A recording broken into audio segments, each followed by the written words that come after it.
हाय दोस्तों, मैं नवीन कुमार। कहता है, नेताओं ने कैसा हिंदुस्तान कर दिया, नेताओं ने कैसा हिंदुस्तान कर दिया, बेजान इमारतों को भी हिंदू मुसलमान कर दिया। इसलिए दोस्तों 2024 चुनाव का ओपिनियन पोल लेकर आया हूँ। आप लोग कमेंट करके बताइएगा कि किस तरह का है, क्योंकि वर्तमान स्थिति जो चल रही है, बेरोजगारी का आलम इतना बढ़ गया है, महंगाई आसमान छू रही है, किसान आत्महत्या कर रहे हैं, और ये जो मणिपुरा घटना घटा है, सरकार इस पर कुछ नहीं बोल रही है। इसलिए इस हिसाब से अनुमान लगाया गया है कि किस राज्य में किसकी सरकार बनेगी, और आगे देश में प्रधानमंत्री पीएम का दावेदार पुनः नरेंद्र मोदी ही रहेंगे या अदर पार्टी आ सकते हैं।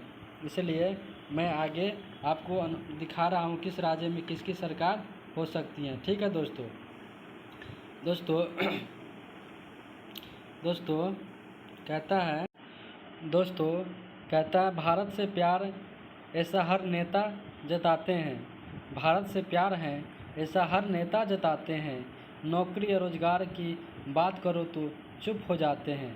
भारत से प्यार है ऐसा हर नेता जताते हैं, और नौकरी और रोज़गार की बात हो तो चुप हो जाते हैं। इसलिए मेरे भाई और बहनों, मैं आप लोगों से यही कहना चाहूँगा कि आगामी चुनाव पैसे के पीछे मत भागिएगा। 500 रुपये के चलते 5 साल का ज़िंदगी बद से बदतर मत कीजिएगा। इसलिए सोच समझ कर चुनाव कीजिएगा, कौन अच्छा है और कौन ख़राब है। इसलिए दोस्तों मैं आपसे रिक्वेस्ट करता हूँ कि आप लोग समझदारी से ही काम लें, अंतोगत व किसी की बात नहीं सुने और दिल की बात सुने किसकी सरकार, क्योंकि आने वाले भविष्य आपका बच्चों का भविष्य होगा, और किस तरह से होगा वो आपको ही समझना पड़ेगा, क्योंकि आपसे बेहतर कोई नहीं जान सकता। इसलिए दोस्तों आने वाले चुनाव आपके ही ऊपर निर्भर है कि आप किसको चुनेंगे और कौन आगे देश का प्रधानमंत्री का दावेदार होंगे। ठीक है दोस्तों 2024 में इंडिया बैज एनडीए की सरकार है, यानी कि राहुल गांधी गठबंधन की सरकार है, और इधर है बीजेपी गठबंधन की सरकार है। इसलिए दोस्तों आप लोग इस पर पूरी निष्ठा से अपनी इच्छा वोट का चुनाव कीजिएगा, और आगे अपने पीएम पद को दावेदार कर अच्छे व्यक्ति को इस सीट पर बैठाइएगा। ठीक है दोस्तों, चलिए दोस्तों शुरुआत करते हैं। उत्तर प्रदेश में लोकसभा की 80 सीट है। उत्तर प्रदेश में लोकसभा का 80 सीट है, जिसमें एनडीए यानी कि बीजेपी को 50 सीट का अनुमान लगाया गया है, इंडिया को 28 सीटों का अनुमान लगाया गया, और अन्य दल को 2 सीटों का अनुमान लगाया गया है। ठीक है दोस्तों, आगे दोस्तों पंजाब राज्य में लोकसभा का 13 सीट है, जिसमें एनडीए को 1 सीट का अनुमान लगाया गया है, इंडिया को 10 सीट का अनुमान लगाया गया, और अन्य दल को 2 सीट का अनुमान लगाया गया है। आगे दोस्तों तेलंगाना में लोकसभा के 17 सीट है, जिसमें एनडीए को कोई भी सीट नहीं मिलेगी, इसके और इंडिया को 10 सीट का अनुमान है, अन्य को 7 सीटों का अनुमान है, 7 सीटों का अनुमान है। आगे दोस्तों आंध्र प्रदेश में है 25 सीट लोकसभा के, जिसमें एनडीए यानी बीजेपी को 3 सीट का अनुमान है, इंडिया को 20 सीट का अनुमान है, और अन्य को 2 सीट का अनुमान है। ठीक है दोस्तों, आगे हैं मध्य प्रदेश में 29 सीट है लोकसभा के, जिसमें 9 सीट एनडीए यानी बीजेपी की तरफ जा रही है, और इंडिया को 20 सीट की तरफ जा रही है, और अन्य को एक भी सीट नहीं मिलेगी। इसके बाद है राजस्थान में लोकसभा का 25 सीट है, जिसमें एनडीए को 7 सीट जा रही है, इंडिया को 18 सीट जा रही है, अन्य का एक भी सीट नहीं जा रही है।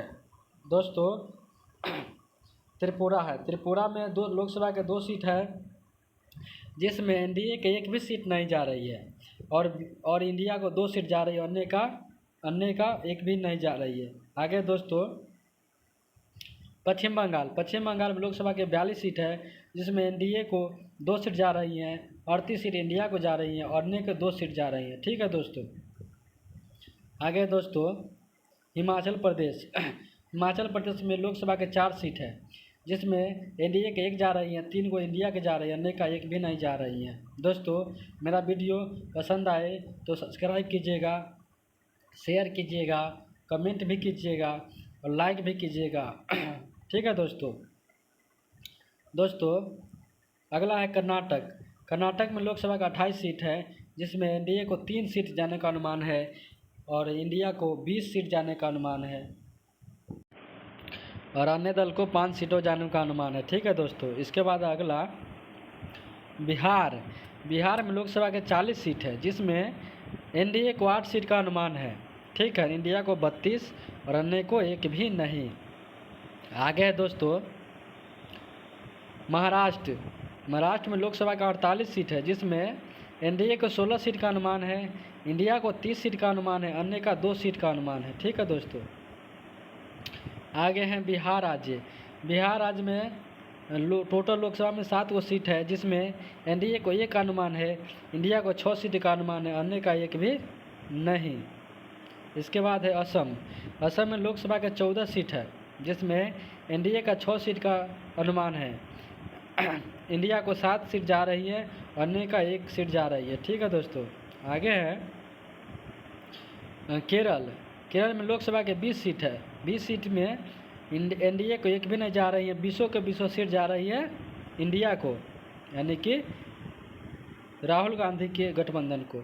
अगला हरियाणा में लोकसभा के 10 सीट है, जिसमें एनडीए को 5 सीट जा रही है, इंडिया को 5 सीट जा रही है, अन्य को 1 भी सीट नहीं जा रही है। अगला है दोस्तों जम्मू कश्मीर में लोकसभा के 6 सीट है, जिसमें एनडीए को 1 सीट जा रही है, इंडिया को 5 जा रही है, अन्य का 1 भी नहीं जा रही है।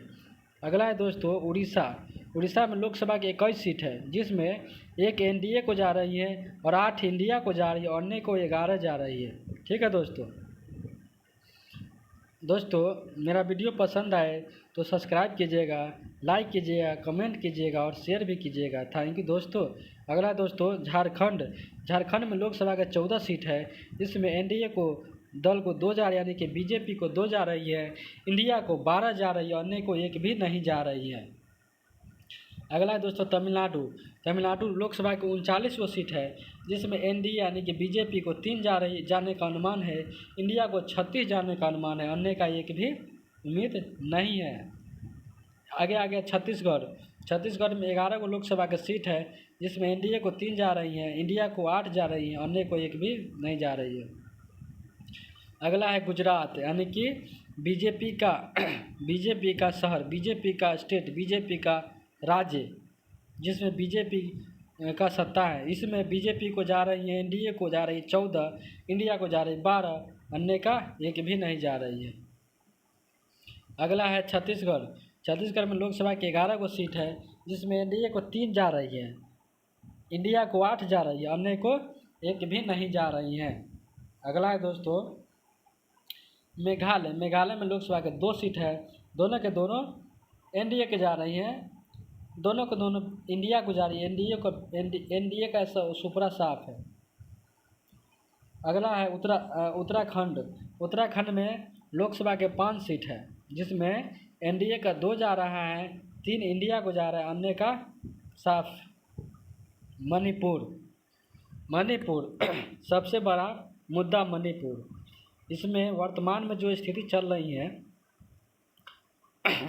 माँ बहन को लंगे परेड कराया गया है और इसमें सरकार चुप्पी साधे हुआ है। यहाँ तक कि वहाँ के सीएम एन बीरेन सिंह वो कहते हैं कि ऐसी घटना तो होता ही रहता है। किस तरह की वो सरकार है? ऐसे सरकार को तो सत्ता से हटा देना चाहिए और इस पर कानूनी कार्रवाई करनी चाहिए। इसलिए कहता हूँ मणिपुर का जो भी है ना, मणिपुर में राहुल गांधी गया है मिलने, लेकिन बीजेपी का कोई भी नेता नहीं मिलने गया है, यहाँ तक कि प्रधानमंत्री भी नहीं मिलने गए हैं। इसलिए इंडिया का दोनों सीट मिलेगा। ठीक है दोस्तों। अगला है मिजोरम 1 सीट है, 1 सीट इंडिया को मिलेगा। अगला है नागालैंड में 1 ही सीट है, वो भी इंडिया को ही मिलेगा, यानी राहुल गांधी का गठबंधन को ही मिलेगा। अगला है गोवा में 2 सीट है, दोनों 1 आदमी को मिलेगा, एक को एनडीए को मिलेगा और एक इंडिया को मिलेगा, दोनों पार्टी को 1 मिलेगा। अगला है दोस्तों सिक्किम में 1 सीट है, वो 1 सीट जा रहा है एनडीए को, अनुमान है पूरा एनडीए को इंडिया 0 जा रहा है और अदर भी 0 जा रहा है। अगला है दोस्तों अरुणाचल प्रदेश अरुणाचल प्रदेश में 2 सीट है, दोनों के 2 सीट है, जिसमें एगो एनडीए को जा रहा है और एगो इंडिया को जा रहा है। दोनों सीट एक इंडिया को एक एनडीए को जा रहा है। टोटल मिला के 543 सीट हुआ, जिसमें 141 सीट जा रहा है एनडीए यानी बीजेपी को तरफ जा रहा है, इंडिया को 361 सीट जा रहा है और अन्य को 41 सीट जा रहा है। किसी भी जो ही पार्टी पीएम का दावेदार बनेगा उसको 273 सीट लाना पड़ेगा। 273 सीट लाएगा, 273 या 273 से प्लस वो पीएम का दावेदार बनेगा, अन्यथा वो पीएम का दावेदार नहीं बनेगा। दोस्तों, ये जो मैंने ओपिनियन पोल लाया हूँ, इस पर आप लोग कमेंट कीजिएगा और बताइएगा कि ये किस तरह का है पोल है, क्योंकि वर्तमान स्थिति के अनुसार देखते हुए ऐसा अनुमान लगा, क्योंकि अभी अधिकतर राज्य में इंडिया यानी कि कांग्रेस की सरकार है, बीजेपी की सरकार नहीं है अधिकांशतः राज्य में। इसलिए अनुमान लगाया गया है कि आगामी चुनाव 2024 में बीजेपी का सुपड़ा साफ होने जा रहा है। इसीलिए दोस्तों, आने वाले समय में 2024 के चुनाव में यदि आप लोग ईमानदारी से और अच्छे नेता को ही चुनाव कीजिएगा, क्योंकि ये आपके जीवन और आपके बच्चों के जीवन भविष्य की बात है और देश का भविष्य की बात है। इसलिए दोस्तों, वैसे भी देख ही रहे हैं बीजेपी क्या कर रही है, बीजेपी कर क्या रही है, पूरे हर चीज़ बेच रही, रेल बेच दिया, तेल बेच दिया, पता नहीं क्या क्या बेचेगा। और इसलिए दोस्तों, आप लोग ईमानदारी से वोट दीजिएगा। ठीक है, देखो, थैंक यू दोस्तों, थैंक यू।